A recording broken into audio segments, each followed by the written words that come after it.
എല്ലാവർക്കും നമസ്കാരം. ഞാൻ സരിത മഹേശ്വരൻ.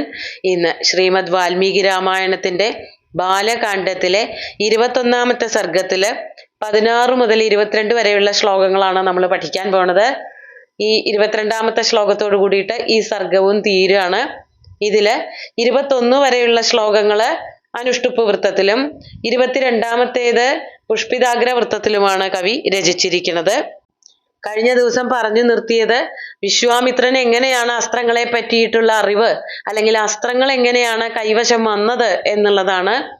കൃശാശ്വൻ സൃഷ്ടിച്ചെടുത്തത് ജയ, സുപ്രഭ എന്നീ ദക്ഷ പ്രജാപതിയുടെ മക്കളും കൂടിയിട്ട്, അതായത് കൃശാശ്വന്റെ 2 പത്നിമാരാവണം ജയയും സുപ്രഭയും. അവര് ആണ് ഈ ശസ്ത്രങ്ങൾക്കും അസ്ത്രങ്ങൾക്കും ഒക്കെ ജന്മം കൊടുത്തത്. അതൊക്കെ വിശ്വാമിത്രന് കൊണ്ട് കൊടുത്തു രാജാവായിരുന്ന കാലത്ത്. അങ്ങനെ വിശ്വാമിത്രന് കൃശാശ്വനിൽ നിന്ന് അസ്ത്രങ്ങളൊക്കെ കിട്ടി എന്ന് പറഞ്ഞു നിർത്തുകയാണ് കഴിഞ്ഞ ദിവസം ഉണ്ടായത്. അടുത്ത ശ്ലോകം മുതൽക്ക് ഏതൊക്കെ തരത്തില് എത്ര എണ്ണം വീതമൊക്കെയാണ് സൃഷ്ടിച്ചെടുത്തത് ജയയും സുപ്രഭയും എന്നൊക്കെയാണ്, അതുപോലെ ഈ അസ്ത്രങ്ങളുടെ മാഹാത്മ്യം എന്താണെന്നൊക്കെയാണ് വസിഷ്ഠൻ പറയണത്. നമുക്ക് ആദ്യം 16ാമത്തെ ശ്ലോകം നോക്കാം.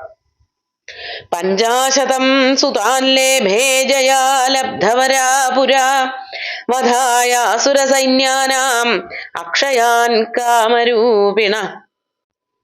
50 സുതാൻ ലേഭേ ജയാ ലബ്ധവരാ പുരാ. പുരാ ലബ്ധവരാ ജയാ. പണ്ട് ഈ കൃശാശ്വനിൽ നിന്ന് തന്നെ വരം ലഭിച്ചവളായിട്ടുള്ള ജയ എന്നു പേരുള്ള ദക്ഷ പ്രജാപതിയുടെ മകള്, ആ ജയയ്ക്ക് 50 പുത്രന്മാരുണ്ടായി. അതാണ് 50 സുതാൻ ലേഭേ.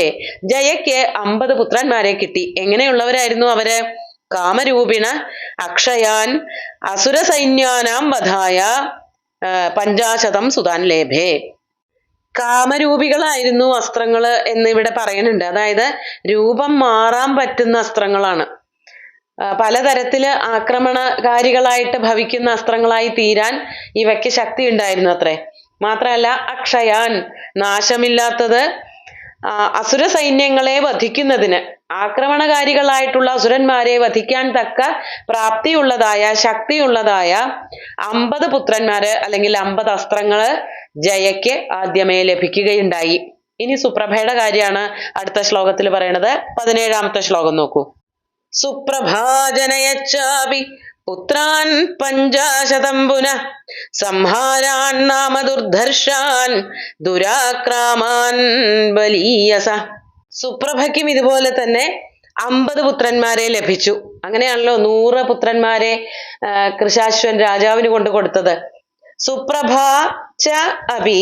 സുപ്രഭയും എന്ത് ചെയ്തു? 50 പുത്രാൻ അജനയത്. 50 പുത്രന്മാർക്ക് ജന്മം കൊടുത്തു. എങ്ങനെയുള്ളവരായിരുന്നു അവര്? സംഹാരാൻ നാമ ദുർധർഷാൻ. അവയ്ക്ക് പേരിട്ടിട്ടുണ്ടായിരുന്നു. കഴിഞ്ഞ ശ്ലോകത്തില് ജയയ്ക്ക് കിട്ടിയ അസ്ത്രങ്ങളുടെ പേരൊന്നും പറഞ്ഞില്ല. ഇനി കാമരൂപികൾ എന്നുള്ളതൊക്കെ അവയുടെ പേരായിട്ട് വേണമെങ്കിൽ വ്യാഖ്യാനിക്കാം. ഇവിടെ അവയുടെ പേര് തന്നെ എടുത്ത് പറയുന്നുണ്ട്. സംഹാരാൻ നാമ. സംഹാരന്മാര്. ആരെ വേണമെങ്കിലും സംഹരിക്കും. പ്രയോഗിച്ചാൽ സംഹാരം ഉറപ്പാണ്. അങ്ങനെയുള്ളതായ സംഹാരാൻ നാമ ദുർധർഷാൻ.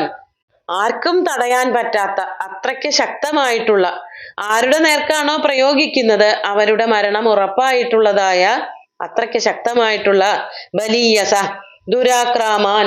അതായത് ഒരു പഴുതുപോലും ഇല്ലാതെ ആരുടെ നേർക്ക് പ്രയോഗിച്ചാലും അത് ശക്തമായിട്ട് വന്ന് ഭവിക്കുന്ന തരത്തിലുള്ളതായ സംഹാരങ്ങൾ എന്നു പേരുള്ള, സംഹാരന്മാർ എന്നു പേരുള്ളതായ പുത്രന്മാരെ സുപ്രഭയും ജനിപ്പിച്ചു.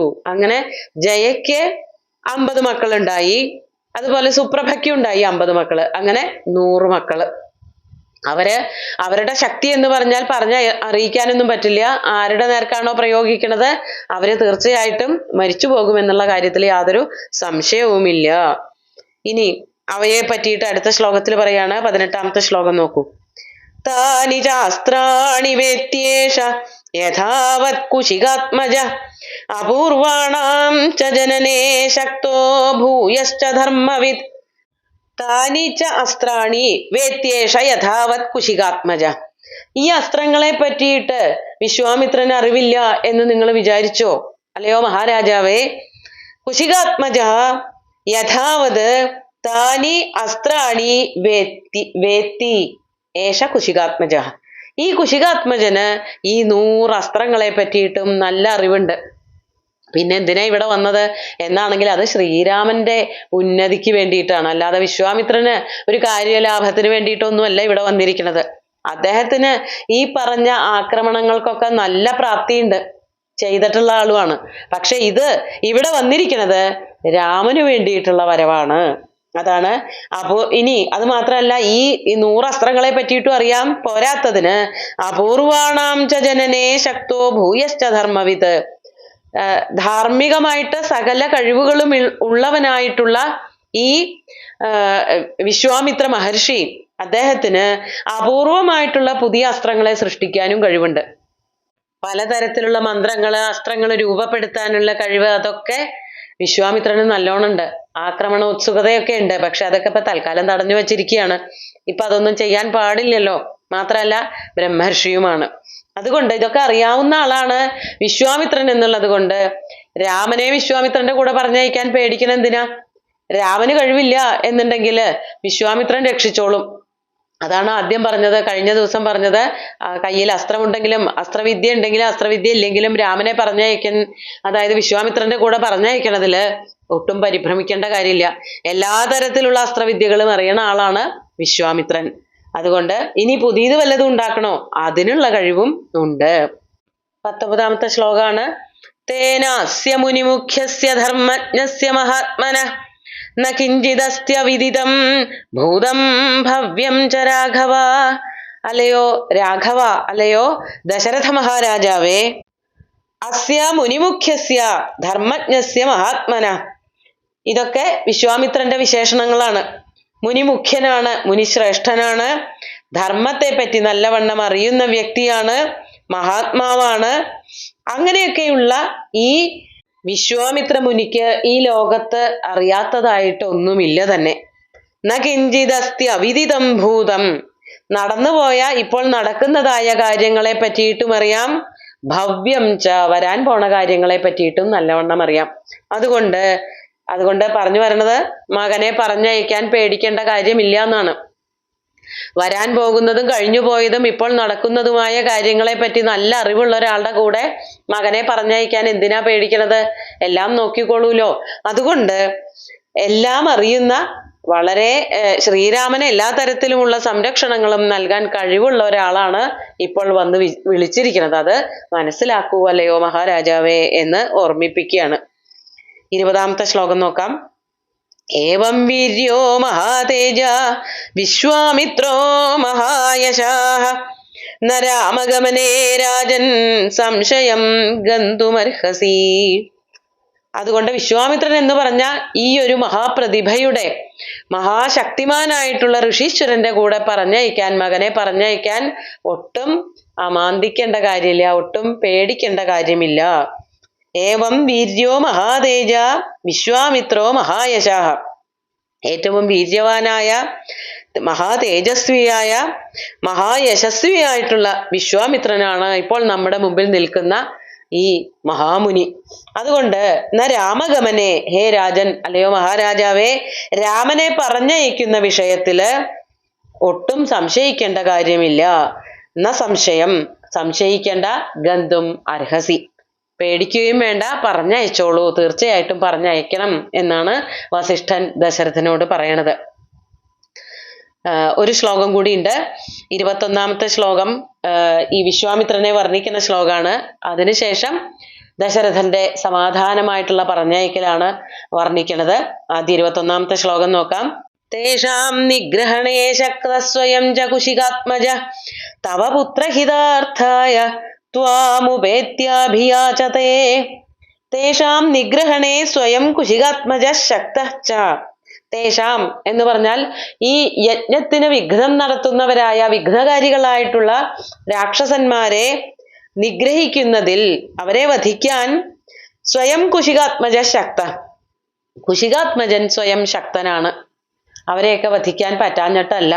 പക്ഷെ ഇപ്പൊ ഇവിടെ വന്നിരിക്കുന്നത് എന്തിനാണ്? തവ പുത്രഹിതാർത്ഥായ, പുത്രന് ഹിതമുണ്ടാവാൻ, പുത്രന് നന്മയുണ്ടാവാൻ വേണ്ടിയിട്ടാണ് ഇപ്പോൾ കുശികാത്മജൻ ഇവിടെ വന്നതും ത്വാം ഉപേത്യ അഭിയാചതെ, അങ്ങയുടെ അടുത്ത് വന്നിട്ട് അങ്ങയോട് യാചിക്കുക ഒക്കെ ചെയ്യുന്നത് ശ്രീരാമന്റെ നന്മയ്ക്ക് വേണ്ടിയിട്ടാണ്, അല്ലാതെ വിശ്വാമിത്രന്റെ ഗുണത്തിന് വേണ്ടിയിട്ടല്ല. ഇതൊക്കെ മനസ്സിലാക്കിയാലും എന്ന് വിശ്വാമിത്രനെ പറ്റിയിട്ടുള്ള എല്ലാ തരത്തിലുമുള്ളതായ ഒരു സംഗ്രഹിച്ച അറിവ് വസിഷ്ഠൻ ദശരഥന് പറഞ്ഞു കൊടുക്കുകയും ചെയ്തു.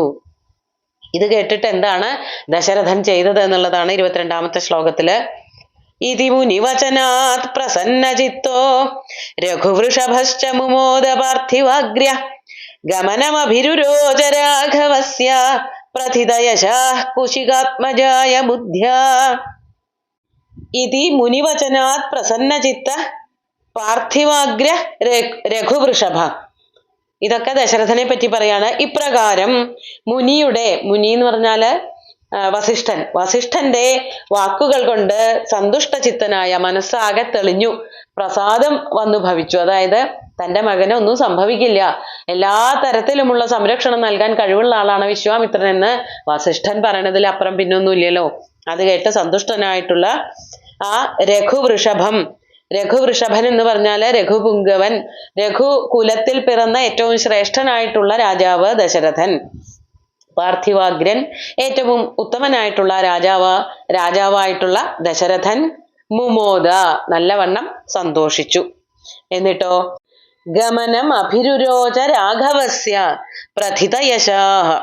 പ്രഥിതയശാഹ ദശരഥ.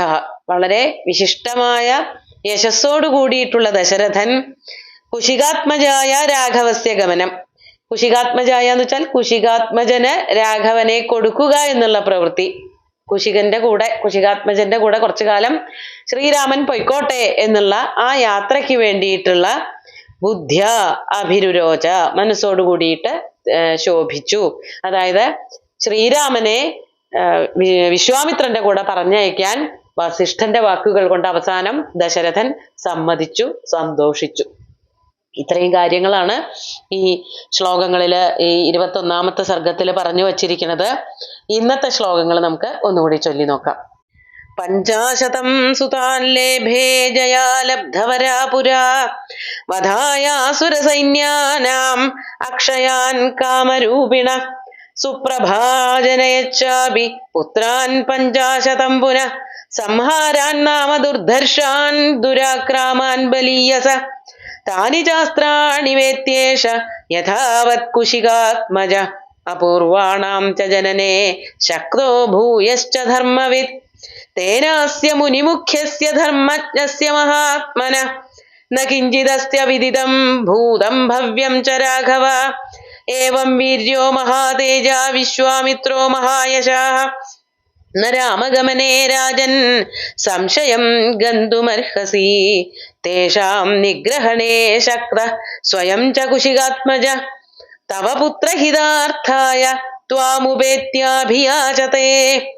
ഇതി മുനിവചനാത് പ്രസന്നചിത്തോ രഘുവൃഷഭശ്ച മുമോദ പാർത്ഥിവാഗ്ര്യ ഗമനമഭിരുരോച രാഘവസ്യ പ്രഥിതയശഃ കുശികാത്മജായ ബുദ്ധ്യാ. ഇപ്പൊ കഥകള് വളരെ വേഗം പോണുണ്ട്. ആവർത്തന വിരസതകളോ ഒരു വർണ്ണന പ്രാമുഖ്യമൊന്നുമില്ല. കഥ പറഞ്ഞു പോണേല് തന്നെയാണ് വാൽമീകി മഹർഷി ശ്രദ്ധിച്ചുകൊണ്ടിരിക്കുന്നത്. അടുത്ത സർഗത്തില് ശ്രീരാമനും അതുപോലെ തന്നെ ലക്ഷ്മണനും കുശികാത്മജന്റെ അഥവാ വിശ്വാമിത്രന്റെ കൂടെ പുറപ്പെടുന്നത്, അതൊക്കെ വേഗം തന്നെ വർണ്ണിച്ചു പോണുണ്ട്. ആ ശ്ലോകങ്ങളൊക്കെ അടുത്ത ദിവസം നോക്കാം. സുന്ദരമായിട്ടുള്ള ശ്ലോകങ്ങൾ ഭഗവാൻ ശ്രീരാമചന്ദ്രന്റെ കാൽക്കൽ അർപ്പിച്ചുകൊണ്ട് ഗുരുവായൂരപ്പനെ സാഷ്ടാംഗം നമസ്കരിച്ചുകൊണ്ട് എല്ലാവർക്കും ശുഭദിനം നേർന്നു നിർത്തട്ടെ. നന്ദി.